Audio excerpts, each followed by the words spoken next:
नमस्कार, बहुत स्वागत है आपका। अक्सर लोग कहते हैं कि नसीब साथ नहीं देता।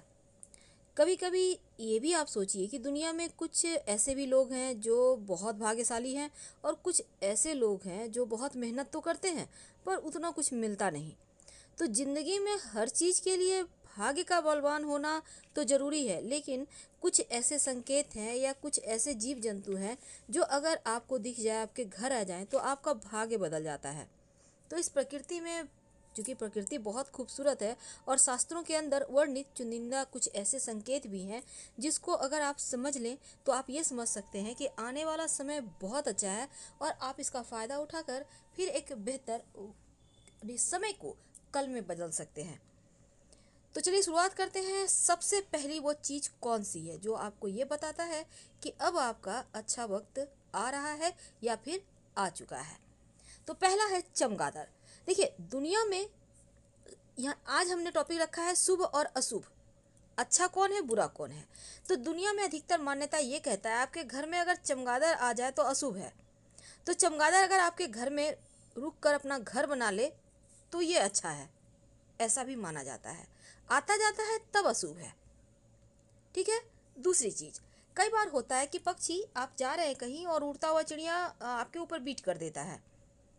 तो अगर ऐसा है तो एक अच्छा संकेत माना जाता है। अगर आते जाते कभी ऐसा हो जाए तो अच्छा है, क्योंकि गुस्सा मत होइए, आप जाके सफाई कर ले, पर अच्छा संकेत है। अब जैसे कि मकड़ी के जाले घर में लगभग होते हैं पर यह अच्छा नहीं होता। लेकिन अगर आपको मकड़ी के जाले के अंदर आपका नाम का पहला अक्षर दिखाई दे तब शुभ संकेत है। अगर मिल जाए तो बहुत अच्छा, ना मिले तो फिर इसको आप प्रेम से हटाकर मकड़े को हटाइए, घर से बाहर निकालिए, और मिल भी जाए तो भी हटा दीजिए, पर सुकून अच्छा होता है। अब जैसे कि कुत्ते के बच्चे होते हैं बहुत ही प्यारे। अगर कोई कोई कुत्ता आपके घर में रहने के लिए छत की तलाश में आए, कहने का मतलब बसेरा बनाना चाहे, तो इसका मतलब है कि भविष्य में आपको, निकट भविष्य में, बड़ा धन लाभ होने वाला है। अब देखिए, जैसे कि बारिश के मौसम में बहुत सारे कीड़े मकोड़े आपके घर आंगन में आ जाते हैं। तो मेढक हैं, बीटल हैं, टिड्डे हैं, इसका शोर सुनाई देता है, ये शुभ संकेत होता है। तो अगर अगली बार आपको मिल जाए तो बस ये समझ लें कि अब शुभ दिन आपके आ रहे हैं या फिर अच्छा वक्त आपका आ चुका है। अब कछुआ, हालांकि संभव तो नहीं है कि आपके घर आ जाए, लेकिन आते जाते अगर आपको कछुआ दिख जाए तो ये चूंकि भाग्य का प्रतीक माना जाता है और किसी भी रूप में दिखाई दे, चाहे वो सजीव हो या निर्जीव हो, तो इसका मतलब है कि कोई ना कोई अच्छी खबर तो आपके घर में बस आ ही रहा है, क्योंकि कछुआ का आना बहुत अच्छा माना जाता है। झिंगुर, जिसकी शोर कभी कभी खूबसूरत भी लगती है और कभी आप बहुत बिजी हो तो बहुत भद्दी भी लगती है। तो झिंगुर का शोर सुनाई देना आपके बुरे दिनों के खत्म होने का संकेत है, क्योंकि इनके शोर में सकारात्मक ऊर्जा का वास होता है। जहाँ भी ये शोर करते हैं वहाँ का नकारात्मक ऊर्जा दूर हो जाती है, भाग जाती है। ये है घोंघा। बारिश के मौसम में अक्सर आपने इसको देखा होगा, ये पत्तियाँ खाता है, सड़ी गली चीज़ें खाता है। घोंघे फफूंद पर निर्भर करता है। अगर ये घोंघा आपके घर के किसी भी कोने में नजर आ जाए तो आपके घर में फफूंद की समस्या है। तो बिना देर किए घर की साफ सफाई करवाइए, क्योंकि ये बताता है कि आपके घर में नकारात्मक ऊर्जा है, तो उसको आपको हटाना होगा। ठीक है। अब हम थोड़ा और आगे बढ़ते हैं। अब बिच्छू। अब देखिए, बिच्छू का नाम से ही डर लगता है। अब जो पीले रंग का बिच्छू होता है ना, वो माया का प्रतीक है। ऐसा बिच्छू घर में निकले तो घर में लक्ष्मी का आगमन होता है। लेकिन जिस घर में बिच्छू कतार बनाकर बाहर जाते हुए दिखाई दे, समझिए वहां से लक्ष्मी जाने की तैयारी कर रही है। कहने का तात्पर्य, बिच्छू दिख जाना वैसे तो डर की बात है, नहीं ही आना चाहिए, पर यह लक्ष्मी आगमन का संकेत है। लेकिन अगर घर से बाहर जाए बिच्छू, आपको दिख रहा है तो लक्ष्मी जा रही है घर से, तो पूजा पाठ करवाइए, घर में लक्ष्मी की रहने की व्यवस्था करवाइए। और पीला बिच्छू बहुत खूबसूरत होता है, बहुत अच्छा होता है, ये बताता है आपके घर में लक्ष्मी आ रही है या फिर लक्ष्मी आ चुकी हैं। अब इसके बाद नंबर आता है तितली का। अब तितली आपके घर में अगर फूलों के पौधे होंगे तो आपने देखा होगा अक्सर आती हैं। अगर आपके घर के अंदर आ जाए, सुख सौभाग्य लाती है, घर में कोई शुभ मंगल कार्य होने वाले हैं, आप ऐसा समझ सकते हैं।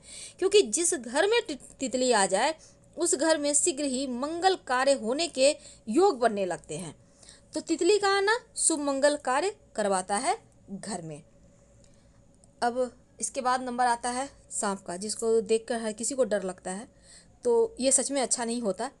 क्योंकि ये आने का मतलब है कि आपके ऊपर कहीं ना कहीं जो दुश्मन है वो भी लगे हुए हैं, और ये तो लगा हुआ ही है, तो इसको तो हम पहले ही साइड कर देंगे, क्योंकि ये बहुत अच्छा नहीं होता। हाँ, श्रावण के महीने में आपको घर के बाहर कहीं दिख जाए, कहीं भी आते जाते, तो अच्छा होता है। अब नंबर आता है बिल्ली का। अब बिल्ली देखिए, प्राय आपने देखा होगा, बिल्ली आती है कभी कभी, किसी किसी के घर में बिष्ठा करके चली जाती है। इसका मतलब अच्छा होता है। बिल्ली अगर ऐसा करे आपके घर में तो ये अच्छा संकेत है, क्योंकि ऐसा करने से आपके घर में बरकत होती है। लेकिन बिल्ली अगर लड़े तो फिर वहाँ पर विवाद होता है, मतभेद होता है, झगड़े लड़ाई होता है, दूरियाँ होती है। छिपकली, काली छिपकली किसी भी हालात में अच्छे नहीं होते, लेकिन सफ़ेद छिपकली अच्छी होती है। गौरैया का चिड़िया आने का मतलब है लक्ष्मी स्थिर है आपके घर में, लक्ष्मी आपके घर में टिकी हुई है और धन की बारिश हो रही है। आप इंजॉय करें लाइफ को, क्योंकि लक्ष्मी घर में आने का ही मतलब होता है कि सब कुछ। गौरैया चिड़िया का आने का मतलब है, अगर आकर बसेरा बना ले, अंडे वगैरह दे दे, तो अति शुभ है। अब जैसे कि हमने पहले भी आपको बताया कछुआ के बारे में, तो कछुआ घर में आप रख भी सकते हैं, ये बहुत शुभ होता है। कछुआ का घर में रहना भाई बढ़िया होता है। लेकिन दूसरी तरफ अगर हम चींटियों की बात करें तो लाल चींटी घर में किसी भी कीमत पे अच्छी नहीं होती, और अगर निकल जाए तो आटा और चीनी मिक्स करके जहाँ से चींटियाँ निकल रही वहाँ पर डाल दें, वो धीरे धीरे भट जाएगी।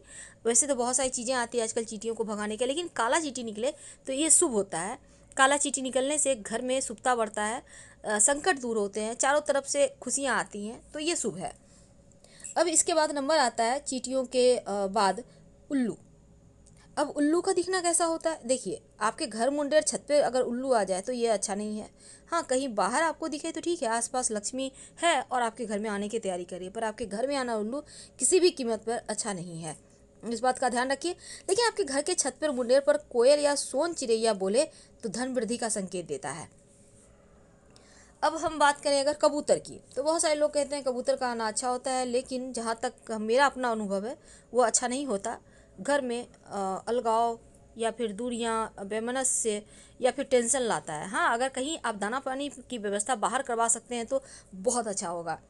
अब बहुत सारे लोग तोता पालते हैं घर में। देखिए, तोता आना तो अच्छा होता है, लेकिन आप उसको पिंजड़े में मत रखिए। तोता को ब्राह्मण का रूप कहा जाता है, उसको ब्राह्मण की संज्ञा दी गई है। आप किसी को बंद करके रखते हैं, बांध के रखते हैं, ये अच्छा नहीं। हाँ, आप कुछ फलों की व्यवस्था कर दें तो तोता खुद आएगा, खा के जाएगा आपके घर में, अगर फलों का पेड़ है तो वैसे तो मैना मैना का आना किसी भी कीमत पे अच्छा नहीं होता, खासकर जब मैना एक की संख्या में आए, ये अच्छा नहीं है। दो की आए तो ठीक है, तीन भी अच्छा, चार पाँच अच्छा, लेकिन घर में घोंसला बना ले या कहीं भी तो ये अच्छा नहीं है, आप उसको तुरंत हटाइए, क्योंकि मैना का घोंसला बनाना संकट का सूचक होता है, ये किसी भी कीमत पर अच्छा नहीं होता। अगर आपके घर के दरवाजे पर आकर गाय आवाज़ दे तो ये सुख को बढ़ाता है, घर में सुख वृद्धि होने वाला, ऐसा समझना चाहिए। लेकिन अगर घर के सामने कोई कुत्ता आपके जैसे कि घर के सामने मुख करके रोए तो घर में विपत्ति आने वाली है, ऐसा सोचना चाहिए, ये अच्छा नहीं माना जाता। और घर की सीमा में मयूर का रहना या आना अच्छा होता है। जिस घर में छुछुंदर घूमते हैं वहाँ लक्ष्मी वृद्धि होती है, ऐसे भी हमारे शास्त्र कहते हैं। तो फिलहाल हम आपसे विदा लेते हैं। आज हमने आपको बहुत सारे शुभ अशुभ संकेत के बारे में बताया कि कौन सी चीज़ का आना अच्छा होता है, कौन सी चीज़ का आना बुरा। पसंद आए तो प्लीज़ लाइक कर सब्सक्राइब करें, अपनों से शेयर करें, कमेंट में हर हर महादेव जरूर लिखें।